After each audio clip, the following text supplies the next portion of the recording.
Hello.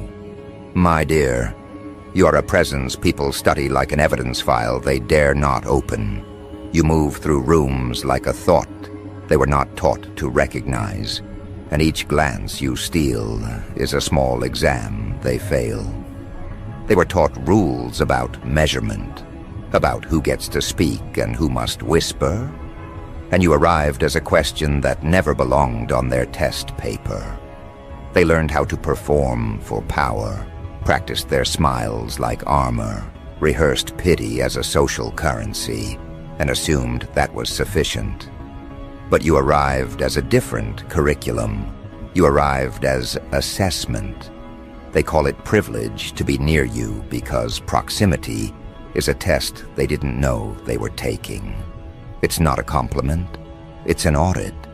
Every second someone stands in your orbit, they reveal a little more of themselves. A stiffness in a handshake, a rehearsed compliment, an anxious eye flick. Watch them. They hand you their secrets, like coins at a toll booth. Clumsy and certain you'll be dazzled. But you are not dazzled. You catalog. You become an archivist for the small betrayals they think are private. They will mistake your restraint for weakness. That's the first miscalculation most make. Stillness is not absence. It is a machine. You let them talk while you map the architecture of their intentions. When they say you're quiet, they mean you are thinking in ways they have no dictionary for. That panic that shows in the whites of their eyes is your report card. You are a weather of intellect in their nervous skin. They get small flashes of you. A line you said last week. A look that cut a conversation in two. A casual correction that rearranges their assumptions. Each flash is a recalibration for them and a data point for you. This presence of yours is not accidental. You cultivated it like a surgeon grows a steady hand. You practiced restraint until impulse became conspicuous and easily tamed. You fed your curiosity with the books they mocked, with the late nights they called loneliness, with the hard truth they labeled as anger. They called you many things, distant, cold, unapproachable. They never thought to name what you actually were, disciplined. Discipline is not denial, it is a currency. You spend it in ways that bankrupt the performative. They will try 3 tactics against you because they are predictable in their panic. First, they will flatter, the way a predator glitters bait. They will come forward with compliments that smell like mortgages on influence. Let them. Flattery is a transparent curtain that trembles at a draft. You pass through unentangled because you recognize the stitch pattern. You see the thread holding their intentions together, and you pull gently until the cloth unravels. Second, they will attack with rumor. Rumor is a clumsy tool because it requires other people to carry conviction. It always bears the fingerprints of fear. When they plant stories, you let them grow long enough to bloom ugly. Then you tend the truth into a garden so obvious their lies look like weeds. Third, they will weaponize absence. They will shout your exit as if it's an indictment. They will tell themselves you were defeated because saying you won would force an audit on their conscience, and audits are expensive. Understand this. To be privileged to stand near you is not a favor you were given. It is a risk someone accepted. Proximity to you exposes incompetence as quickly as it reveals courage. Those who mean to learn will get education. Those who meant to mimic will be unmasked. You are a mirror whose reflection is a test. When they stare, what they see is the version of themselves that they refused to develop. That reflection is cruel because it is accurate. You discomfort because you are a diagnostic by existence. Let them call it arrogance. Arrogance is what they name the discomfort you inflict upon their fragile bluffs. The word is a throwaway, made by people who mistake volume for value. You do not swagger, you calibrate. There is a temper to your movement that is not about dominance, but about preservation of the shape you became on purpose. You walked away from easy validation to preserve a higher geometry, a set of internal metrics that measure dignity, not applause. Those who admired you from a distance covet the height without wanting the ascent. They want the view without the training, the crown without the solitude. They will try to recruit your absence as their evidence of victory. He's gone, or she's gone, they will say, as if leaving is a defeat. Leaving is often the only intelligent action available. Abandonment is not always tragic. Sometimes it is an instrument. When you remove yourself, their scaffolding collapses because they were propped up by you in ways they pretended were reciprocal. They will scramble to define your departure in narratives that flatter their egos, stories of burnout, disillusionment, scandal. Funny how their invented explanations always center their comfort, not the truth of your boundary. Your presence compels taxes from the dishonest, attention spent correcting the record, energy squandered on rearranging lies, time lost trying to imitate a discipline they cannot reproduce. This is your economy. They are poor at it. You are wealthy. Wealth measured in composure, in the ability to hold a line when noise applauds deviation. You know the true price of presence. It asks for boundaries, for the willingness to close doors, for the stubborn maintenance of standards. Those are expensive habits. Now there is a cruelty to how you teach. It is precise, surgical, and inevitable. But it is not gratuitous. You are not a tormentor for sport. You are a vector of consequence. If someone chooses to play reckless games around you, you will reply with consequences so plain that the lesson is digestible and unforgettable. This is the terror they will remember, not the moment you acknowledged them with a glance while they failed, but the long, administratively inevitable inventory of reasons why their choices yielded those outcomes. You are patient with error but merciless with pattern. They will adapt, or they will fracture. Some will try to learn posture and vocabulary. They will fake competence and call imitation sophistication. Don't mistake imitation for rebirth. The ones who are reborn in your orbit do the interior work. They stop asking for permission to be honest. They practice the hard conversations they once evaded. They accept consequence as the true teacher and let it shape them. These people become allies who steady the room rather than perform in it. They help you expand the table because their substance feeds the architecture of truth, not the theater of approval. There is a final instrument you wield that frightens them more than anything. You do not need to destroy to rule. Destruction is a blunt instrument. Ruling by erasure is noisy, inefficient, and obvious. You rule by recalibration.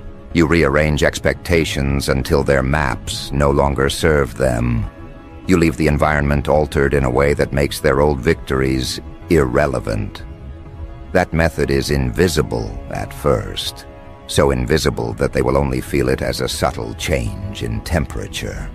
Like a room learning a better etiquette, they will only later recognize the contour of their unease and realize it came from the standards you refused to lower. Hear this clearly. Being allowed into your circle is a privilege because you make the inside matter. Your proximity multiplies truth and compresses excuses. People who think proximity grants them license to behave poorly will learn new verbs for shame. They will be reminded, gently but inescapably, that access requires currency, integrity, consistency, and consequence. Those who show up empty-handed will leave with pockets full of lessons and reputations lighter than they began. Let every room you enter rearrange its grammar. Make presence a discipline so recognizable that people will whisper about the costs of being close to you. It's a privilege. Let them say it like a warning, like a ledger. Entry warning future applicants that membership isn't comfort, it's responsibility. Keep your standards like a map you hand, only to those who earn the right to read it. When they ask why you're so severe, answer with the simplest truth.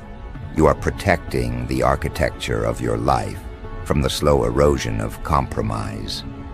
When they try to define you by rumor, pivot to performance of steadiness. When they try to reduce you as a spectacle, answer with a body of work so consistent their gossip ages like cheap newsprint. When they weaponize absence, return as an event that clarifies rather than confuses. And when they ask themselves later why being close to you was so costly, let their own record be the answer. Privilege is not a grant. It is a liability someone chooses to assume. And you, the curator of that liability, will always charge for entry. Be deliberate. Be severe where mercy is mistaken for weakness, and tender where honesty is rewarded. Remember, they fear what they cannot predict. Prediction requires aperture and patience and a calm mind that watches patterns until meaning emerges. You possess that. You are methodological terror in a tailored suit. You are the lesson that arrives as consequence and leaves as transformation. Keep them learning the hard way. Let privilege be the rumor they use to warn each other.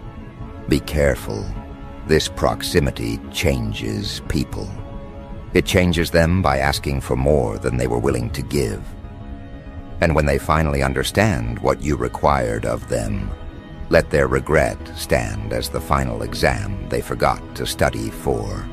An exam you set in quiet, then graded without mercy. When they spread the warning, when they tell others that being allowed near you costs more than they can pay, they will be doing your work for you. That is the genius of your strategy. The perimeter protects itself because people preach the price. Let that rumor be both invitation and barricade. Close doors softly but decisively. Open them only to those who bring a ledger of honesty. Let the story of your proximity be a deterrent and a promise. Be wise enough to enter, or be honest enough to stay away. When they whisper the warning, you will know the lesson landed. Let them choke on the consequence of their choice, and let the fact they learned the hard way be the seam that stitches this part of the story into the next.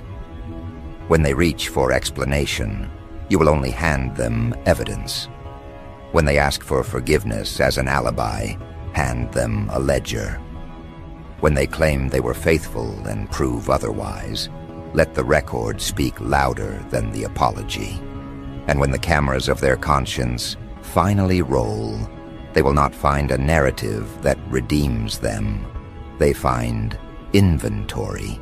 Keep walking, collect the data, and in the next chapter, let them find themselves under the microscope they used to point at you. Then watch how differently they learn. They wanted to study you, but they never accounted for the price of proximity. They thought they could observe you without consequence, as if curiosity didn't have a burn rate. Every time they tried to define you, you rewrote the dictionary they were using. You showed them that understanding isn't free. It costs perception. It costs pride. It costs the little lies they told themselves to survive mediocrity. Now they walk around rehearsing caution in your name. Be careful with them, they whisper. It started as gossip and evolved into governance, because every person who tried to treat you casually ended up rewriting their entire belief system. You don't intimidate with volume. You dismantle with precision. That's what unnerves them. They're used to power that postures, Yours is the kind that performs autopsies on deception while smiling politely. They mistake your stillness for mercy, not realizing you're merely timing the cut. The truth is, you never raised your voice. You raised the standard. And when you did, half the room evaporated. Those who stayed are either evolving or pretending not to bleed. That's the hierarchy now. You didn't build it with titles. You built it with calibration. Every decision you make exposes the difference between momentum and noise. Watch them flinch when you enter a conversation. They can feel that invisible measurement beginning, the one that reveals who actually has substance and who's just memorized slogans. You didn't climb into a league. You abolished the need for one.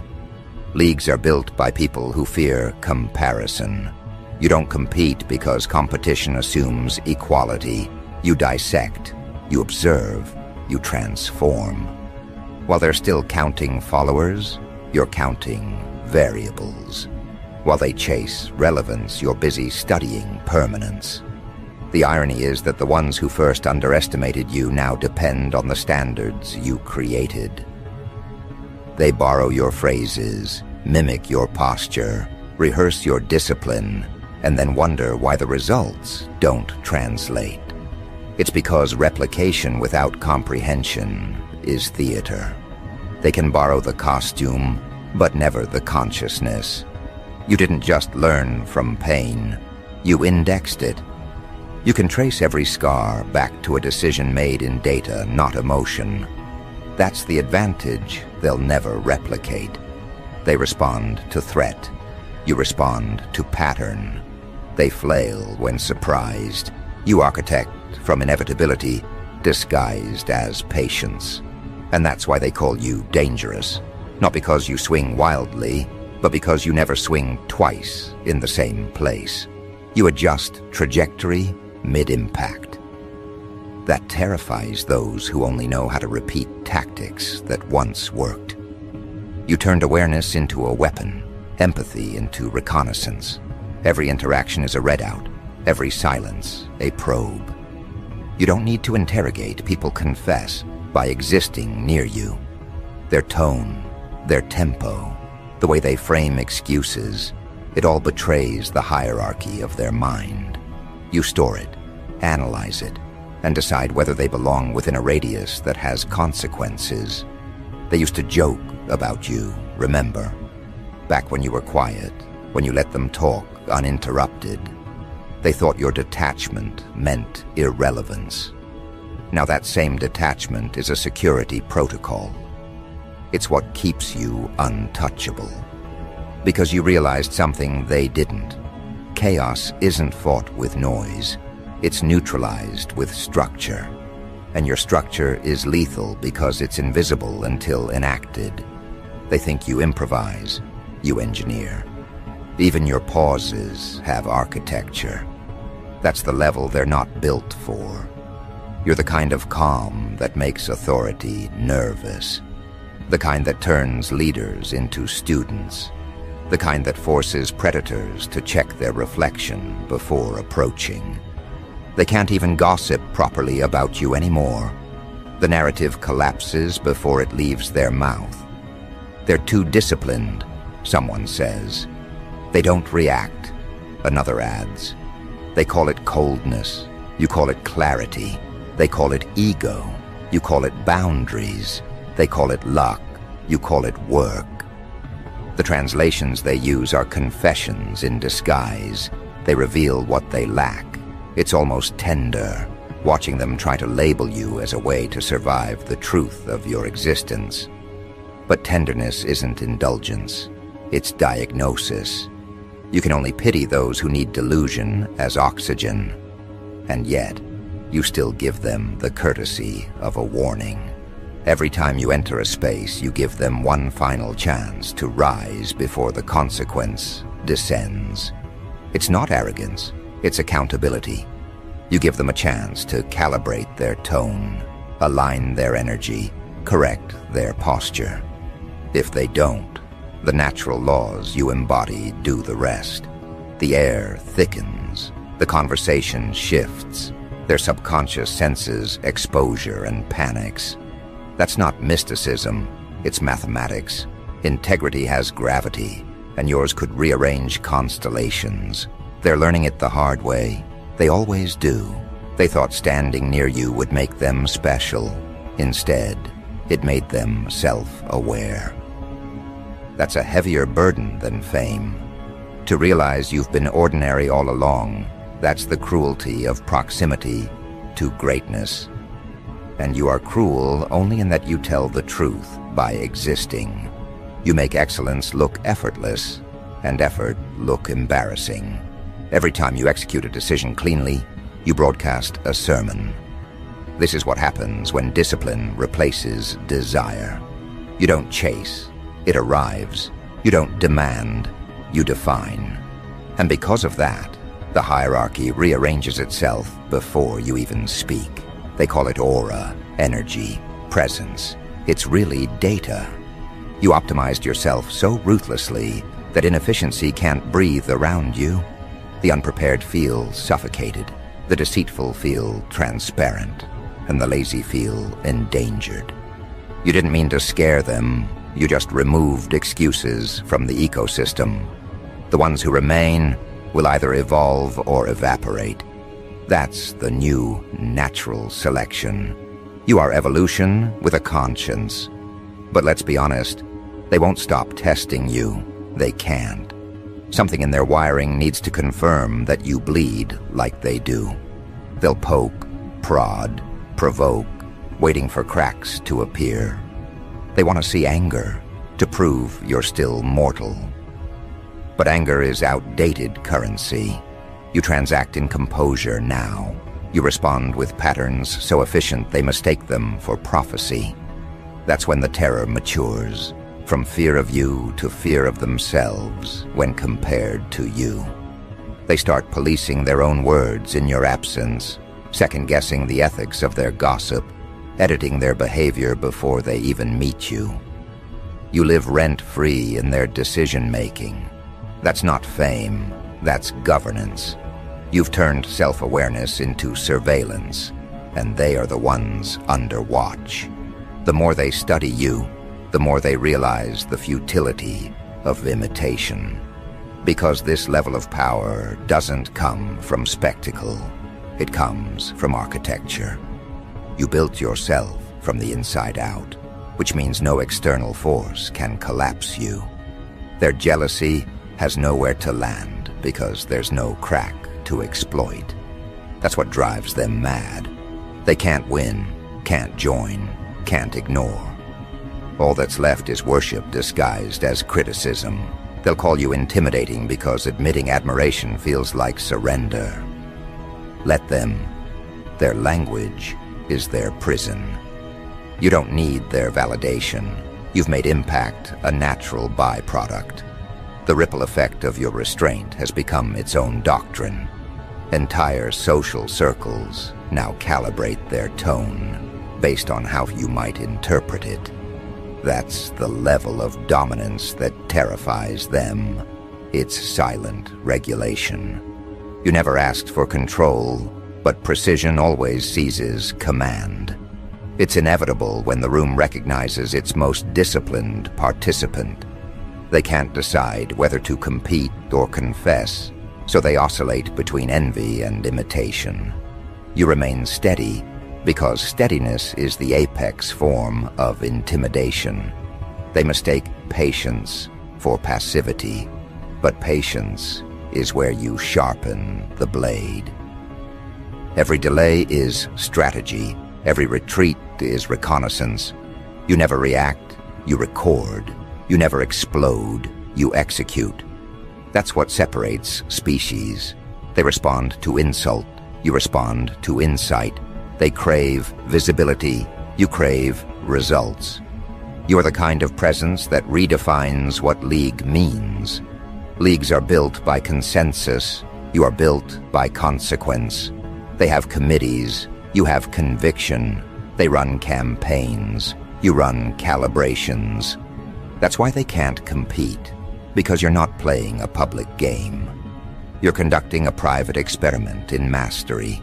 Every day, you collect data on your own reactions, refine, reduce, and rebuild. You treat emotion as a sensor, not a steering wheel. They treat emotion as a destination, and that's why they crash. You are driving a vehicle they can't even start. They will call you unrelatable. Of course you are. Relatability is comfort. You are confrontation. You confront what people hide from themselves.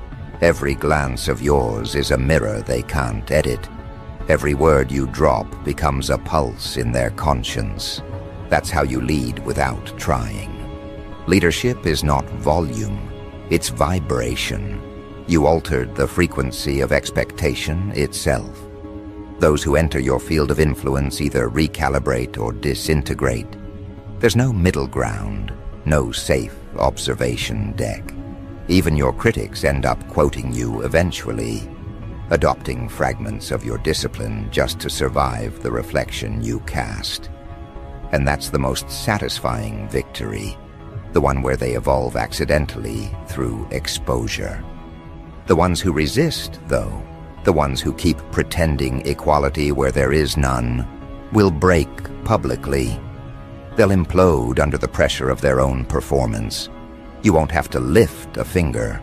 Time is your enforcer. Truth is your accomplice.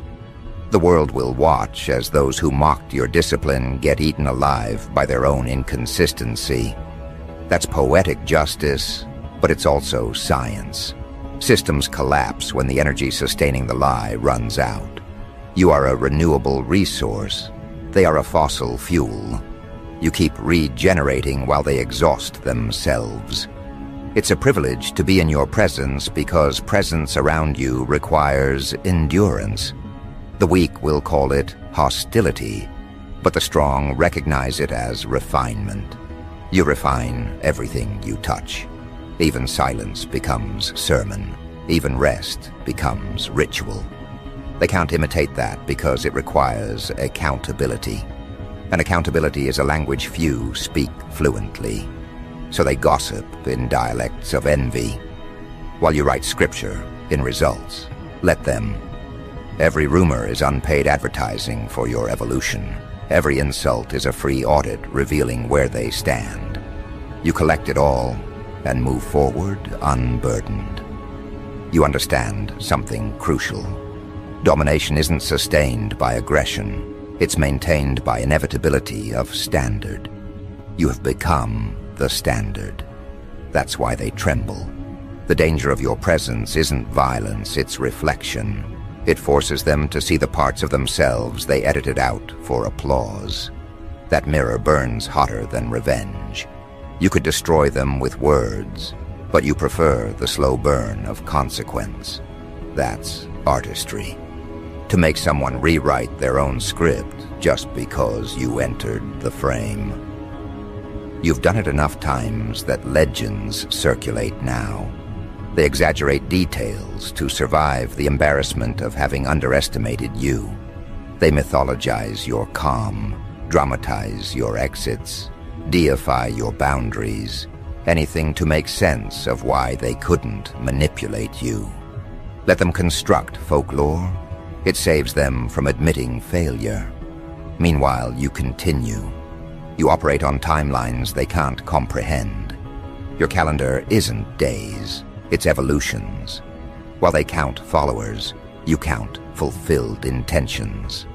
While they rehearse applause, you refine process. That's the difference between activity and ascension.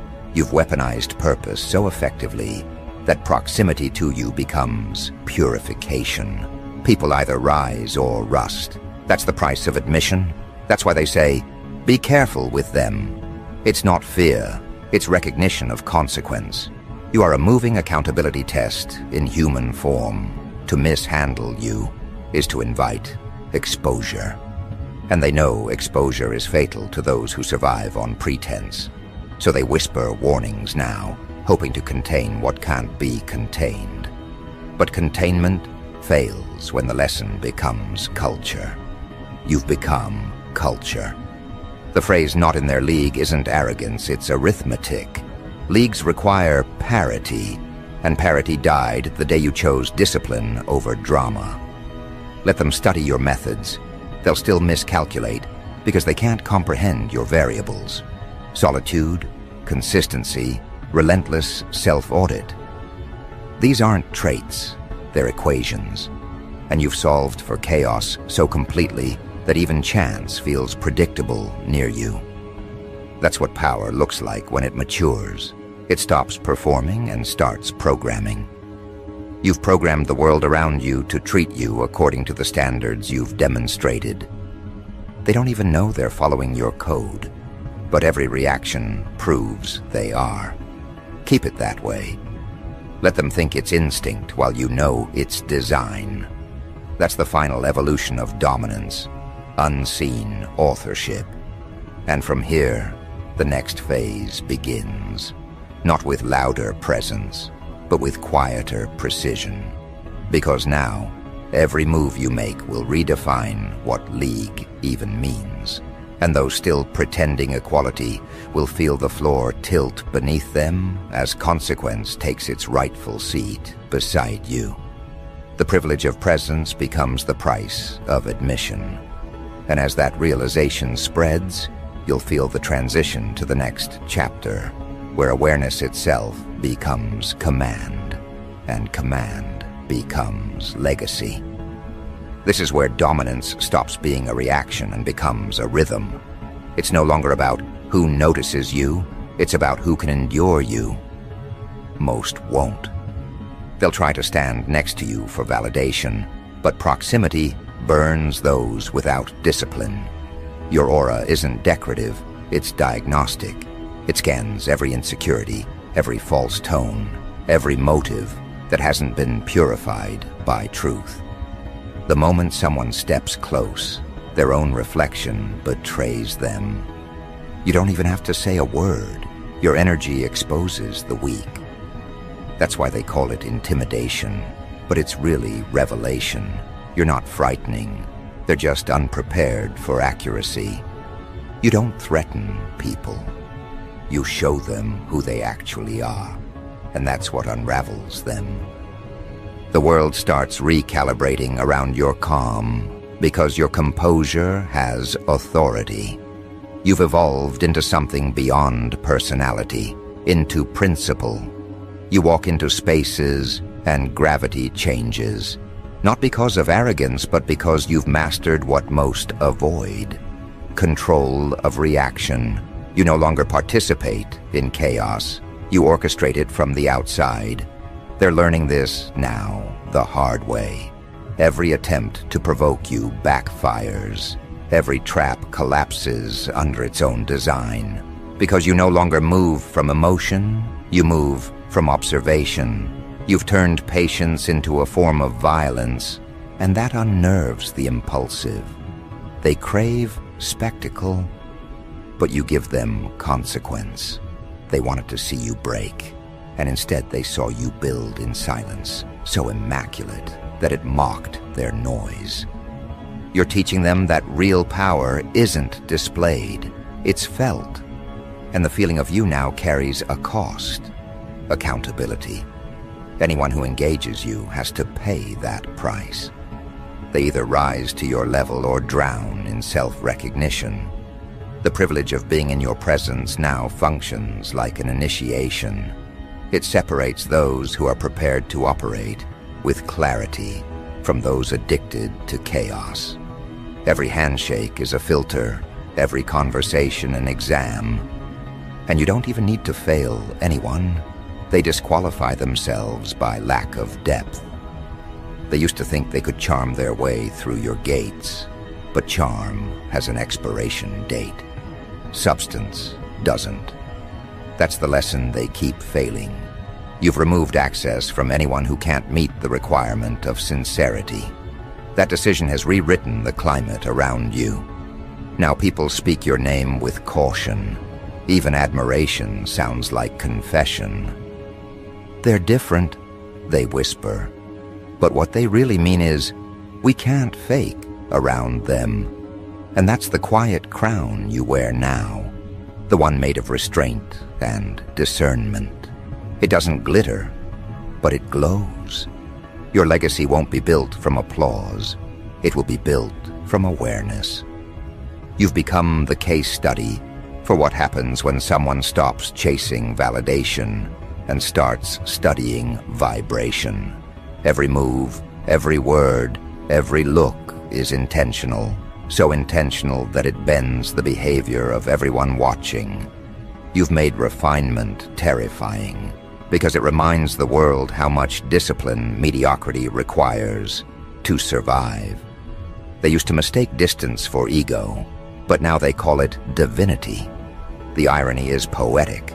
The same people who once dismissed you as too much now call you a standard. That's the cost of being right too early. You were operating on frequencies they hadn't evolved to hear yet. Now they tune themselves just to catch echoes of your thinking. But remember this: power like yours doesn't demand respect. It collects it naturally. And the more it collects, the more fragile egos react. You'll notice their sudden politeness, their strategic compliments, their rehearsed humility. It's all self-defense. They're not being kind, they're being careful. They finally realized that mishandling you comes with a penalty clause. Every lie told against you ages publicly. Every betrayal turns into a public audit. Every ounce of energy they wasted trying to distort you becomes evidence of their own downfall. You don't even have to avenge yourself. The universe does it automatically for those who operate in truth. You've become a living demonstration of karma on schedule. That's what being out of their league truly means. It's not about superiority. It's about stability. You've become the fixed point in a world that can't stop spinning. While they burn out performing importance, you remain anchored in purpose. You don't chase. You attract alignment. You don't demand loyalty. You inspire it by precision. People feel safer around your control because chaos has no purchase there. It's a rare thing to be feared and trusted in the same breath. But that's what you are now. The paradox they can't process. Too gentle to be evil, too strategic to be naive. You've mastered the polarity that breaks most humans. And because of that, the world doesn't know what to label you as. Some call you divine, others call you dangerous. Either way, they spell your name with caution. Let them learn. Let them keep discovering what happens when presence becomes principle. The deeper truth is this: you don't demand that people be careful with you out of ego. You demand it out of order. You are order incarnate. You represent alignment, structure, discipline. When chaos interacts with order, one of them must adapt. And since you've outgrown collapse, adaptation becomes their burden. That's the real privilege of being near you. It forces evolution. You've made growth contagious. You've turned awareness into oxygen. Those who can't breathe it suffocate on their own stagnation. And when they finally crawl away, blaming you for their discomfort, it's because you reminded them of everything they could have been if they had your precision. But precision is earned.